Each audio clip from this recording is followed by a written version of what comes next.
Oi, gente! Estamos então de volta de novo ao vivo e agora eu tenho mais uma convidada ultra especial, a Sheila Mustafa. Sheila, é um prazer estar aqui com você hoje. Prazer é meu, que delícia. Muitíssimo obrigada. É realmente um prazer entrevistar você, porque assim, você é um ícone da Ah, nutrição puxa estética. vida, imagina, quem fala isso? É você? Puxa. Há nem quantos anos que você trabalha com nutrição estética? Com a estética, 21 anos, com a nutrição, 18. Então, É uma 18 anos unindo bagagem- nutrição estética. Uma bagagem incrível, É... é realmente uma honra. Ai, que delícia. Falo mesmo. Obrigada. E você viu? falou aqui sobre melasma, Foi. mecanismos bioquímicos do melasma. Conta um pouquinho pra gente. Vamos lá. O melasma é uma queixa muito importante no consultório, né? Depois do envelhecimento, ele faz parte do processo de envelhecimento também, então ele seria considerado o segundo pior, porém hoje já se fala até sendo a primeira queixa dentro do consultório. Ele tem um fator que leva as pessoas a uma baixa de autoestima muito grande, muito estigmatizante, né? E por isso tem se buscado aí feito muitas pesquisas, existe uma necessidade muito grande de entender o processo. Porque se a gente não entende o processo de fato e colocar o nosso paciente dentro do que é o problema, a gente não consegue chegar no mínimo de satisfação, né, de resultado. Faz todo sentido. E já que você falou dos mecanismos bioquímicos, então qual que é o processo? O melasma ele tem várias vias. Primeiro, ele tem que partir de uma equipe multidisciplinar, porque ele é um distúrbio que comunica com várias outras células. Então, o processo bioquímico ele vai desde a questão dérmica, trabalhar com matriz extracelular, até a epiderme. Então, se eu pensar, que a gente estiver pensando num processo de envelhecimento, ele já vai surgir pelo envelhecimento, estresse oxidativo, processos inflamatórios. Todas as vezes que a gente tem uma situação de melasma com a presença de vasos, telangiectasias, aquela pele mais avermelhada, né, com rosácea associada ou não, eu já tenho um fator de crescimento VEGF ali, que hoje, na atualidade, nós usamos, na verdade nós não, né, está na mão do médico, do dermatologista, trabalhar com ácido tranexâmico via oral, e o tópico, que ele é um medicamento. E também tem se falado muito da cisteamina, que é um peeling tópico, que são dois ativos tópicos que podem ser trabalhados para o controle do melasma quando ele tem uma questão vascular. Nesta questão vascular, nós temos na nutrição um máximo, vamos dizer assim, de resultado com a superóxido dismutase. A superóxido dismutase, ela tem uma capacidade antioxidante tão forte, tão potente, que ela aumenta a glutationa peroxidase, a própria superóxido dismutase, numa concentração capaz de modificar esse fator do VEGF.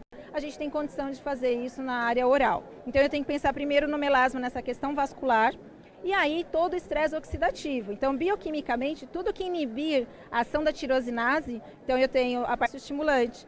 Todas as vezes que isso acontecer, em cadeia, estimula a adenilciclase, levando à formação de melanina. Então, temos aí um melasma proveniente de um estímulo alimentar, inflamatório, solar, que seja, desencadeando o processo. Então, eu tenho que pensar em todas essas vias que estão relacionadas. Então, todos os nutrientes, alimentos, antioxidantes, moduladores de processos inflamatórios, NF-κB, metaloproteinases, todos os processos onde, se eu incluir a parte alimentar, dieta com índice glicêmico muito alto, glicação avançada, vai mexer na matriz extracelular, deficiência de ômega 3, né, o excesso do ômega 6 aumentando fosfolipase A2, ácido araquidônico, tudo isso completa o processo, permitindo então a presença desse melasma. Então, os planos alimentares, uma boa suplementação, tem condição de garantir isso como mais uma ferramenta. Longe de mim dizer que nós, né, como nutricionistas, e eu como esteticista também, ter condições de solucionar um problema né, tão multifuncional como o melasma. Não é isso. A proposta é trazer consciência, uma beleza consciente, dentro de um quadro onde é possível usar a nutrição como mais uma ferramenta, que é pouco explorado, né? A medicina tem avançado muito nisso, dermatologistas indicando, porque existe já essa necessidade do controle, né? E que realmente, assim, partindo das bases que você colocou, bioquímicas que levam ao melasma, tem muito onde a gente pode intervir. Muitas vias. E o resultado final é o conjunto. É entender esse paciente no contexto de vida, o que trouxe esse melasma, como estão as questões emocionais, porque às vezes está tão baixa, estima tão baixa, né, autoestima baixa, que permite aí um estresse acelerado, então cortisol aumentado, que também gera melasma. As coisas vão se retroalimentando, né? Exatamente, falou a palavra perfeita. Se não olharmos esse todo, não é possível nós ajudarmos pessoas com esse distúrbio, né? Acredito muito nisso. Na sua prática, já que você tem esses 18 anos aí maravilhosos, quando você trata o pessoal com melasma, a diferença entre ser só tópico, ou tópico com nutrição, ou só nutrição, na prática, como você visualiza? Tem bastante diferença. O paciente ele tem que estar preparado, né? Ele tem que sentir que ele precisa unir. O paciente com melasma faz, porque ele já passou por diversos tratamentos e está angustiado e quer tratar e quer resolver, e ele faz. Então, quando se associa a estética, o tópico, seja eu como esteticista, eu tenho uma série de pinças que estão na minha mão como esteticista, que eu posso manipular, e associo toda essa conduta alimentar, suplementação, o resultado é infinitamente superior. Em muitos casos, a gente precisa ter o acompanhamento do dermatologista, a grande maioria dos casos. Então, são terapias que vão se somando. E com certeza você controla, muitas vezes tem reincidência, claro, porque vai depender da exposição ao sol, vai depender do calor, de como que está sendo essa proteção. Só que a gente consegue manter isso por muito mais tempo. E quando volta para o tratamento, ele se recupera mais rapidamente. Então, e chega a reverter?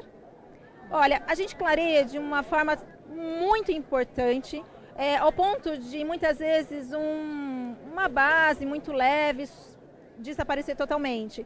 E muitos fica que a gente chama, né, de café com leite, assim, bem levezinho, que muitas vezes a pessoa já nem se incomoda. Entendi. Porém, em qualquer estímulo novamente, principalmente o sol, né, os raios ultravioleta B, que vai aumentar a tirosina, né, tirosinase a produzir tirosina, aí você não tem como, né, você não tem como segurar. Claro. A exposição ao sol com certeza vai fazer com que tenha reincidência. Então a pessoa consegue tirar o sofrimento, mas ela precisa ter a consciência de que é uma coisa contínua. É contínuo, porque houve uma lesão do melanócito, né? Não tem como acabar definitivamente, porque ele já está produzindo melanina de uma forma inadequada, por um estímulo que aconteceu lá atrás, mas vai em cascata. Por isso que não pode desconsiderar a questão genética. Então, na possibilidade de uma análise genética do perfil, né, dos SNPs desses pacientes, a gente já consegue saber também quanto que tem da genética. Sensacional. Imagina sabermos disso aos 15 anos para evitar isso. Prevenir. Né? Então a gente vai ter lá na frente um trabalho assim, muito diferente, porque você já vai prevenindo isso. Consciência mesmo.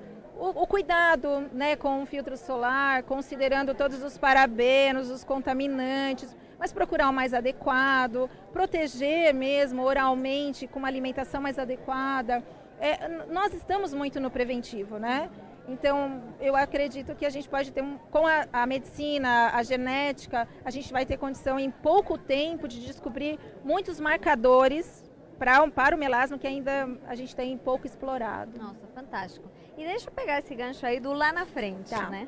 E vou mudar 180 graus, mas só no sentido do lá na frente, considerando a sua experiência com nutrição estética e o tanto que a nutrição estética está andando, né? Está crescendo, está aumentando exponencialmente. Como é que você vê a nutrição estética caminhar para frente? Nossa, eu acho que de agora em diante ninguém segura mais, né? Gostei disso. Ninguém segura. A gente já vem, né, há alguns anos trabalhando muito nisso, você também, né? Se a gente vê o quanto que você se dedica a isso. Eu acho que de agora em diante, o conceito está aí. Muitas pessoas, mesmo da nossa área, ainda não sabem o que é a nutrição estética. E vivenciar a nutrição na estética e não nutrição estética, aí que talvez seja o grande diferencial. E as pessoas já estão tomando consciência disso. O próprio evento já mostra isso. Você se capacitar mais, né? Poder levar mais qualidade no seu, vamos chamar de diagnóstico, por mais que a gente não faça um diagnóstico, mas dentro de um diagnóstico nutricional. Quando a gente tem a melhora dessa capacidade de entender e de saber fazer a indicação correta, nós trouxemos um grau de consciência que vai permitir ser multiplicado isso. As coisas são lentas mesmo. Precisamos na nossa área de muitas literaturas ainda, não é? Muitas delas são vias bioquímicas que nós utilizamos para poder argumentar, mas nós temos que se pensar... para levar para a clínica. Exato, para levar para a clínica. Mas se você considerar hoje, considerar 6 anos atrás, quanta coisa mudou e quanta literatura nova nós temos. Por exemplo, eu trouxe um artigo de 2019 usando o zinco. É o primeiro artigo que analisa o consumo de zinco, adequado ou não, na presença de melasma. E eles encontraram que pessoas que apresentam melasma têm uma extremamente baixa dosagem de zinco, tem uma deficiência. O mesmo para pessoas que consomem pouca proteína. Baixo de proteína, aumento de carboidrato, aumento de glicação, destruição de matriz extracelular, destruição de colágeno, permitindo que o melanócito entre em estresse oxidativo e inflamatório, gerando melanina. Isso é de 2019, não se falava. Então eu acredito sim que daqui a alguns anos isso vai estourar, porque estourar de verdade, cientificamente dizendo, que é isso que eu quero ver, é isso que nós queremos, sim, né? Porque... E é lindo, né? Porque essa é a visão da estética saúde, ou seja, como está tudo conectado, a deficiência de zinco que vai mexer no melasma, mas que vai mexer também no cabelo, que vai mexer numa na hipocloridria, em todas as outras questões orgânicas e não só estética. Exatamente. E a estética ela vai apitar, mas ela vai apitar para te mostrar que tem coisas acontecendo que a gente precisa trabalhar. Perfeito. Né? É exatamente isso. É esse olhar que as pessoas, né, estão levando. Venho assim muito aberta dentro de tudo que eu pratico, que eu acredito, mas eu acredito que a gente aprende muito mais, né, aqui, trocando informação e vendo as experiências, né, e eu acredito que o futuro é agora, né? Já estamos, né?